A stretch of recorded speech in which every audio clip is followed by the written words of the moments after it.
That is the end of Part A. Now look at Part B. Part B. In this part of the test, you'll hear 6 different extracts. In each extract, you'll hear people talking in a different healthcare setting. For questions 25 to 30, choose the answer A, B, or C, which fits best according to what you hear. You'll have time to read each question before you listen. Complete your answers as you listen. Now look at question 25. You hear a presentation given to nursing staff about a new regulation regarding affordable care at a hospital in Australia. Now read the question.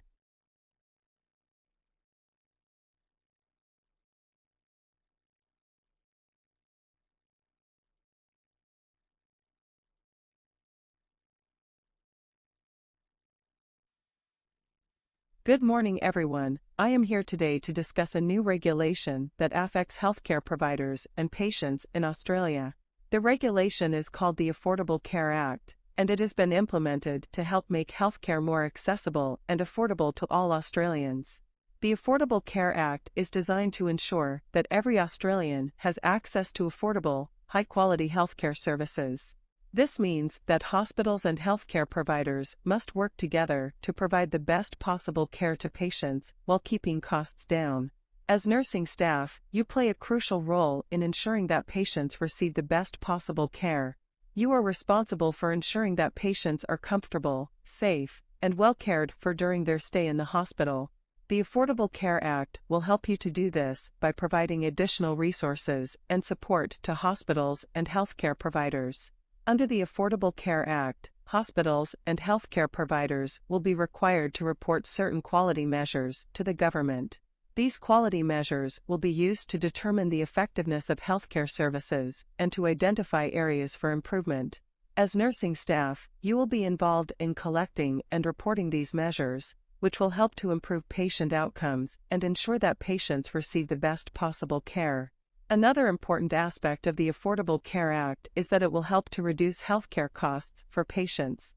This will be achieved by implementing new payment models that incentivize hospitals and healthcare providers to provide high-quality, cost-effective care. As nursing staff, you will be responsible for implementing these new payment models and ensuring that patients receive the best possible care while keeping costs down. In conclusion, the Affordable Care Act is an important new regulation that affects healthcare providers and patients in Australia. As nursing staff, you play a crucial role in ensuring that patients receive the best possible care. By working together and implementing the new regulations, we can provide high-quality, affordable healthcare services to all Australians. Thank you for your attention, and I welcome any questions or comments you may have.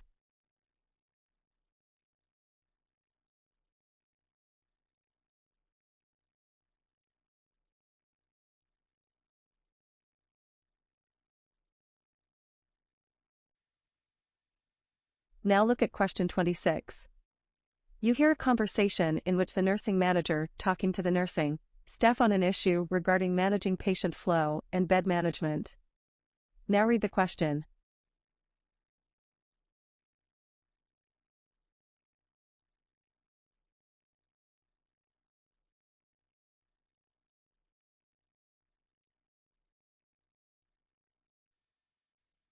Good morning, everyone.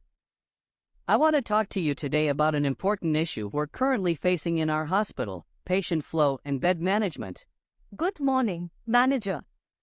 What specific issues are you seeing in patient flow and bed management?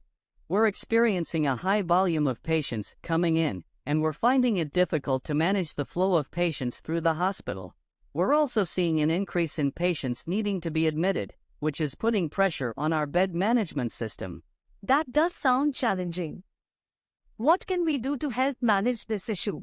First, we need to ensure that we are using our resources effectively. This includes making sure that we are fully utilizing our available beds and that we are discharging patients in a timely manner. That makes sense. What else can we do? We also need to focus on proactive management of patient flow. This includes anticipating patient needs and planning for those needs before they arise. We should be monitoring bed availability throughout the day and making sure that patients are assigned to appropriate beds as soon as possible. Are there any specific strategies the management should be implementing to manage bed flow? Yes, we can look at ways to improve communication between departments and streamline our admission and discharge processes. We can also work with physicians to improve the efficiency of their rounds and ensure that they are making timely discharge decisions. Those all sound like great ideas. Is there anything else we can do to manage this issue? Yes, you should be monitoring our progress and making adjustments as needed. You can track our bed utilization rates and discharge times to see where we can improve.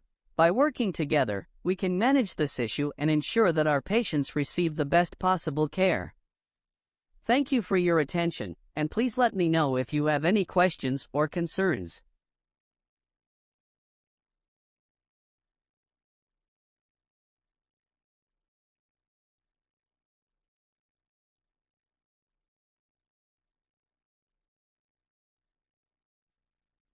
Now look at question 27.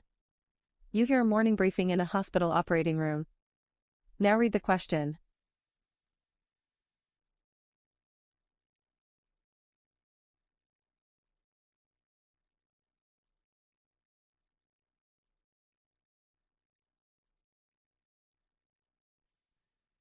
Good morning, team. Welcome to the operating room.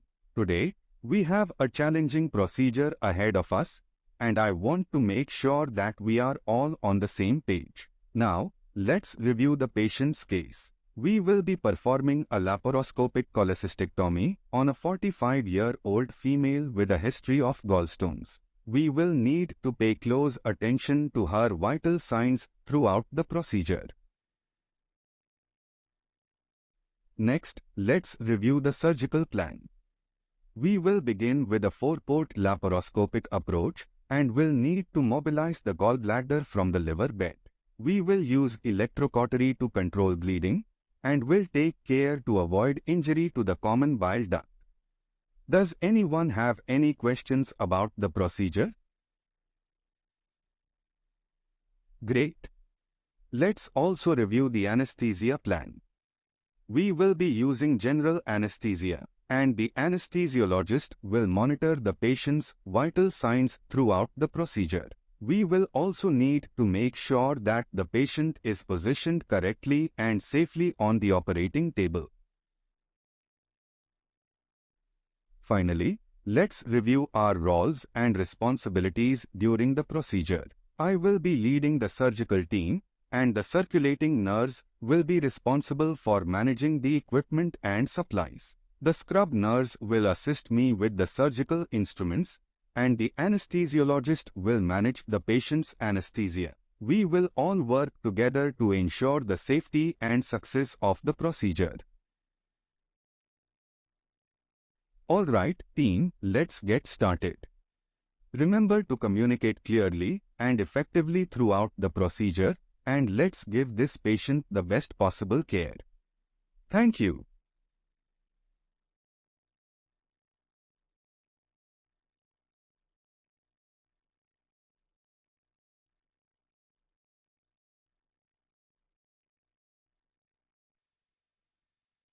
Now look at question 28. You hear a conversation in which a trainee doctor telling supervisor about high workload and long working hours. Now read the question.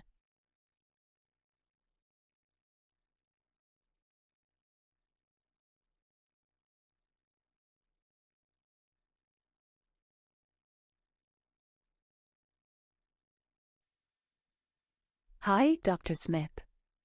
I wanted to talk to you about a professional problem I've been having. Of course. What's been going on? Well, I've been feeling really overwhelmed with the workload and long working hours. It's been difficult to keep up with everything, and I'm worried it's affecting my ability to provide quality care for my patients. I understand. That's a common problem for trainees in our field. Have you tried talking to your colleagues or anyone else about this? Yeah, I've talked to some of the other trainees, and they seem to be struggling with the same thing.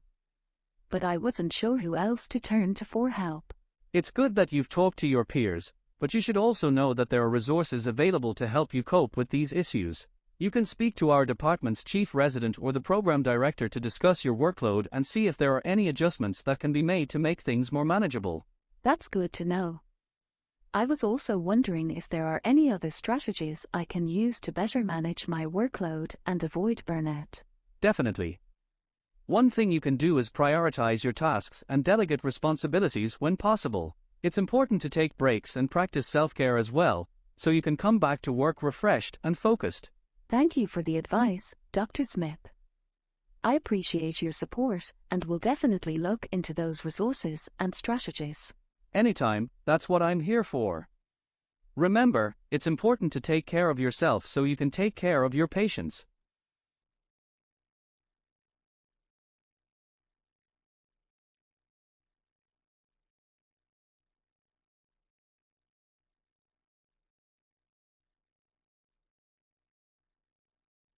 Now look at question 29. You hear a conversation in which a surgeon discussing about acute pancreatitis, patient with a nurse. Now read the question.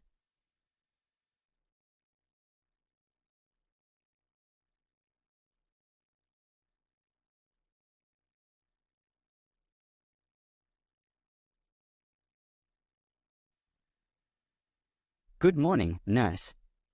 Can you update me on the patient we operated on yesterday for acute pancreatitis? Good morning, doctor.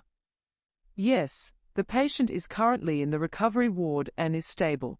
The vital signs are normal and the pain is under control with the medication we've administered. That's good to hear. Did the patient experience any complications during or after the surgery? No, doctor. The surgery went well and there were no complications during or after the procedure. Excellent. How is the patient's oral intake? Have they started eating solid food? Not yet, doctor. The patient is still on a clear liquid diet for now.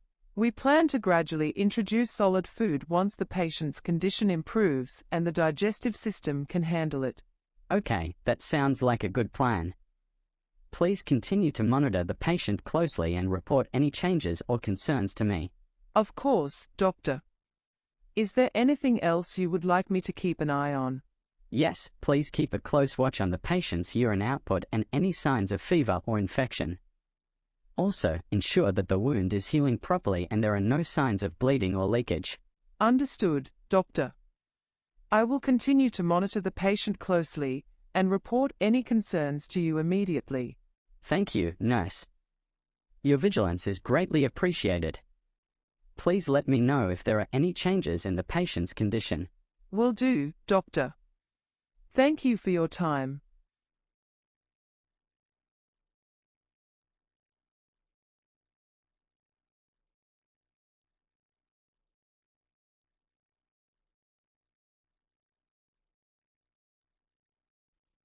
Now look at question 30. You hear a conversation in which a pharmacist talking to a customer asking, doubts regarding acetaminophen. Now read the question.